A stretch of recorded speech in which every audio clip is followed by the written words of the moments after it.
Hello students, how are you? Hope all you will be fine. Today बेटा आज हम हमारी जो यूनिट है काइनेटिक थ्योरी ऑफ गैसेज उसको कंटिन्यू करते हैं और उसमें हम पढ़ेंगे आज सबसे पहले जो हमारा फर्स्ट टॉपिक होगा वो होगा assumptions in kinetic theory of gases.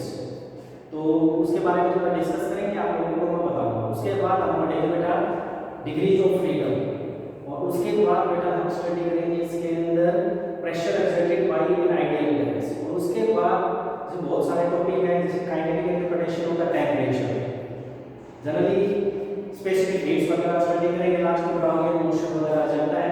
तो हम हमारे चैप्टर की स्टार्टिंग करते हैं। तो हमारा जो फर्स्ट टॉपिक होगा वो होगा हमारा अजम्पशंस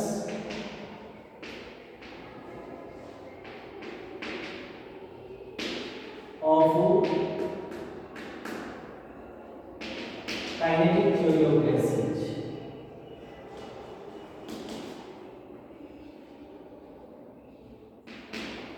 तो इसमें बेटा बहुत सारे पॉइंट्स हैं जो हमें स्टडी करने हैं। जनरली वन बाय वन हम स्टडी करेंगे, थोड़ा सा हमको अंडरस्टैंड भी करेंगे, थोड़ा समझेंगे। तो सबसे पहले जनरली इसमें आपका बेटा कि कोई भी गैस है उसमें बहुत सारे मॉलिक्यूल्स होते हैं जो इलास्टिक स्फीयर होते हैं और एक ही पार्टिकुलर गैस के जो मॉलिक्यूल्स होंगे वो आइडेंटिकल होंगे in every respect, same size वगैरह।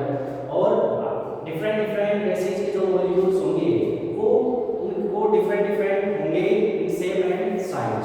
अब यहाँ पे एक जिक्र आया है कि भाई जो मॉलिक्यूल्स है किसी गैस के वो इलास्टिक स्फीयर है। अब इलास्टिक स्फीयर इसका मतलब क्या हुआ, यानी जनरली हम मॉलिक्यूल्स को स्फीयर के शेप कंसीडर करेंगे, लेकिन जब वो एक दूसरे के साथ टकराएंगे तो हो सकता है उनकी शेप डिस्टॉर्ट हो जाए, उनकी शेप बिगड़ जाए, लेकिन तुरंत वो अपनी शेप को वापस ओरिजिनल उसी शेप के अंदर ले आएंगे, अपने शेप को ठीक कर लेंगे, इंप्रूव कर लेंगे उस शेप को। तो हमारे पास जो फर्स्ट अजम्पशन होगा वो हम लेके चलेंगे कि एक gas consists of a large number of molecules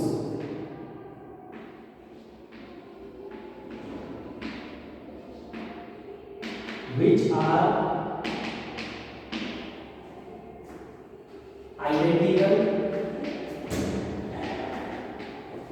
in all respects, which are elastic spheres,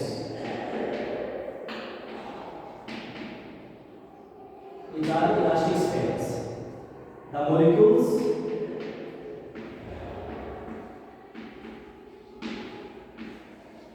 of a gas are identical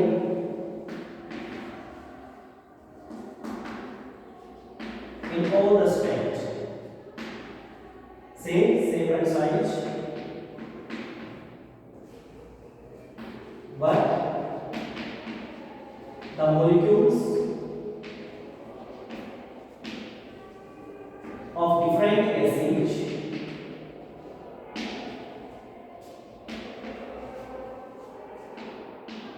are different।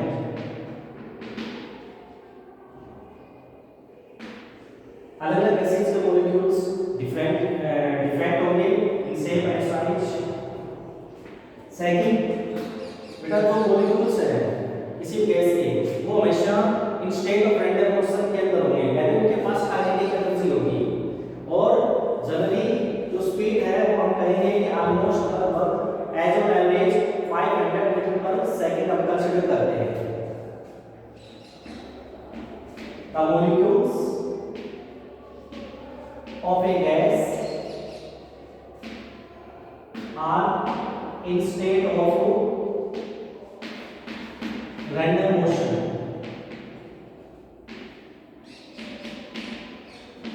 Generally हम जो स्पीड हम लेके चलेंगे वो speed almost 0 to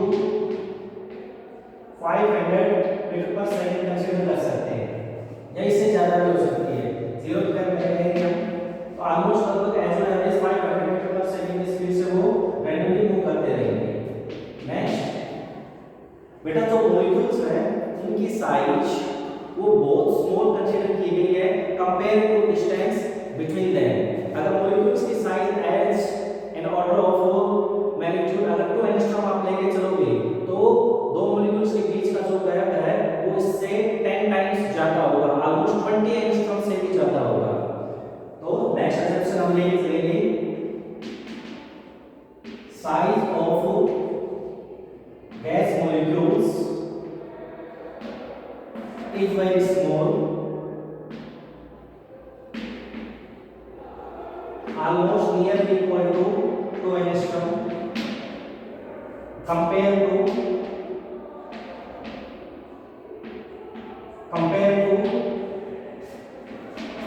distance between the molecules, distance between the molecules, और जो distance between the molecules है वो अप्रॉक्स ग्रेटर देन 20 एंगस्ट्रॉम हम लेके चलते हैं। नेक्स्ट असम्पशन है बेटा जब मॉलिक्यूल्स है वो एक दूसरे के साथ टकराते हैं या with the walls of the container अगर वो टकराते हैं तो वहां जो कोलिजन होगा वो हम परफेक्टली इलास्टिक लेके चलते हैं। और परफेक्टली इलास्टिक का क्या मतलब हुआ कि वहां पर kinetic energy and momentum conserve रहेगा। Collision of molecules with itself or with their walls of container are perfectly elastic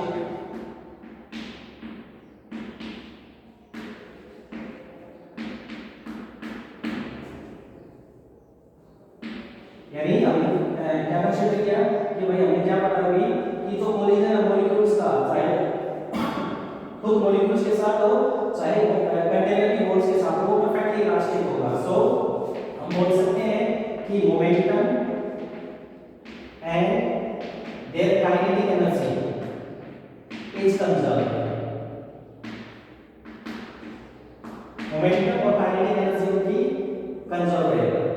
next बेटा मॉलिक्यूल्स है किसी भी गैस के अंदर जो मॉलिक्यूल्स होंगे उनके बीच में जो फोर्स ऑफ अट्रैक्शन का हो चाहे फोर्स ऑफ रिपल्सन का हो वो हम नेग्लिजिबल जीरो लेके चलेंगे। अगर मॉलिक्यूल्स के बीच में फोर्स ऑफ इंटरेक्शन अगर जीरो है तो मतलब वहां पर पोटेंशियल एनर्जी जीरो होगी उनकी।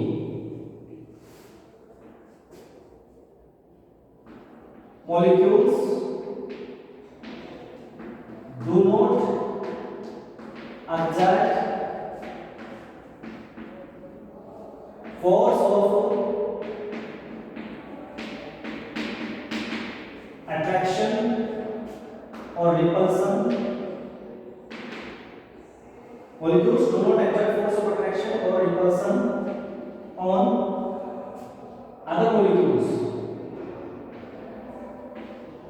इसलिए हम वहां पर बोल सकते हैं कि उनकी जो पोटेंशियल एनर्जी है जो U से रिप्रेजेंट करेंगे वो जीरो होगी। नेक्स्ट बेटा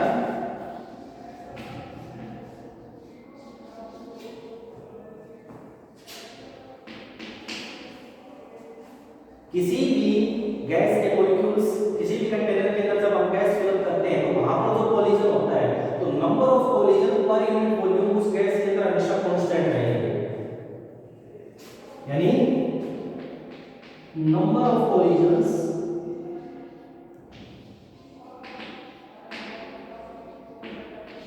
पर यूनिट वॉल्यूम किसी भी गैस के अंदर हमेशा कांस्टेंट रहेंगे, हमेशा कांस्टेंट रहेंगे। नेक्स्ट किसी भी गैस कंटेनर के अंदर जब हम गैस फिल करते हैं तो मॉलिक्यूल्स टू सक्सेसिव कोलिजन्स के बीच में स्ट्रेट लाइन डिस्टेंस ट्रैवल करते हैं तो उस स्ट्रेट लाइन डिस्टेंस को हम कहेंगे मीन फ्री पाथ। जैसे कि एक कोलिजन यहां पर हुआ यानी एक मॉलिक्यूल्स था यहां पर दूसरा मॉलिक्यूल यहां पर है तो ये मॉलिक्यूल इससे जाके टकराएगा और टकराने के बाद दूसरे किसी तीसरे मॉलिक्यूल से टकराएगा ये तो यहाँ पर आप देख सकते हो कि इस मॉलिक्यूल का पहला कोलिजन यहाँ पर हुआ, दूसरा कोलिजन यहाँ पर हुआ, तो इन दोनों कोलिजन के बीच में जो स्ट्रेट लाइन डिस्टेंस ट्रेवल करेंगे उस स्ट्रेट लाइन डिस्टेंस को हम यहाँ पर कहेंगे बेटा mean free path, mean free path, यानी the straight line distance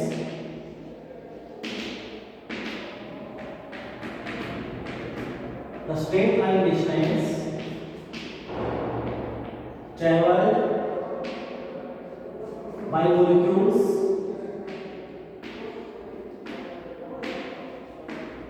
the straight line distance traveled by molecules between two successive collision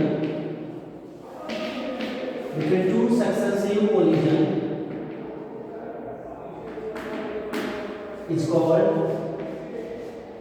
mean free path. इसे हम मीन फ्री पाथ कहेंगे बेटा। तो ये बेटा assumptions थे जो काइनेटिक थ्योरी ऑफ गैसेस के अंदर हमने कंसीडर किए। पहला assumption क्या था कि कोई भी गैस अगर आप देख सकते हो तो उसमें बहुत सारे मॉलिक्यूल्स होते हैं और वो मॉलिक्यूल्स को हम मान के चलते हैं वो इलास्टिक स्फीयर्स है। इलास्टिक स्फीयर्स का मतलब क्या हुआ कि भैया अगर वो मान लो किसी मॉलिक्यूल्स के साथ या फिर किसी वॉल ऑफ द कंटेनर के साथ टकराएंगे तो अगर उनकी शेप चेंज भी होती है तो वापस से अपने जो शेप है उसको रिस्टोर कर लेंगे। और एक गैस के अंदर जितने मॉलिक्यूल्स हैं वो सेम साइज में एक जैसे होंगे लेकिन डिफरेंट गैसेस के मॉलिक्यूल्स लेने चलोगे तो वो अलग-अलग शेप एंड साइज के होंगे। नेक्स्ट वही हम किसी गैस के अंदर जो मॉलिक्यूल्स लेके चलेंगे वो मान के चलेंगे कि हमेशा वो एक स्टेट ऑफ रैंडम मोशन में होते हैं क्योंकि वहां पर टेंपरेचर होता है जनरली टेंपरेचर 0 केल्विन से ज्यादा होता है इसलिए वहां पर हमें क्या होगा कि वहां पर उनकी स्पीड हमें कुछ न कुछ मिलेगी अप्रोक्स मान के चलते हैं जो 5 मीटर पर सेकंड। नेक्स्ट assumption हमने क्या किया कि कोई भी गैस है उसके अंदर जो मॉलिक्यूल्स उसकी साइज बहुत स्मॉल होती है compare to distance between the molecules. इसका मतलब क्या होगा कि गैस का मॉलिक्यूल्स के कंपैरिजन में यानी गैस के अंदर जितने मॉलिक्यूल्स हैं उन सभी का टोटल वॉल्यूम जो ऑक्यूपाई किया जाएगा वो बहुत ज्यादा होगा compare to volume of a single molecules. Next the molecules खुद के साथ यदि the walls of the container जब टकराएंगे तो कोलिजन परफेक्टली इलास्टिक होगा वहां पर हम मान के चलेंगे kinetic energy generally momentum conserve रहेगा। उसके बाद हम लेके चलते हैं कि मॉलिक्यूल्स एक दूसरे के ऊपर कोई फोर्स ऑफ अट्रैक्शन एक्सर्ट नहीं करेंगे मॉलिक्यूल्स के बीच में कोई फोर्स होता ही नहीं क्योंकि वो काफी ज्यादा दूरी के ऊपर रहते हैं इसलिए हम मान के चलते हैं कि उनकी जो पोटेंशियल एनर्जी है ना वो जीरो होगी। अब इसके बाद नेक्स्ट हम लेके चलते हैं कि भाई कोई भी गैस है उसके अंदर अगर number of collisions per unit volume अगर हम डिस्कस करते हैं तो हमेशा क्या रहेंगे कांस्टेंट रहेंगे। और नेक्स्ट हम लेके चलेंगे बेटा कि कोई भी दो सक्सेसिव कोलिजन के बीच में मॉलिक्यूल्स हमेशा स्ट्रेट लाइन डिस्टेंस ट्रैवल करते हैं और उस स्ट्रेट लाइन डिस्टेंस को इन्होंने नाम दिया है मीन फ्री पाथ। तो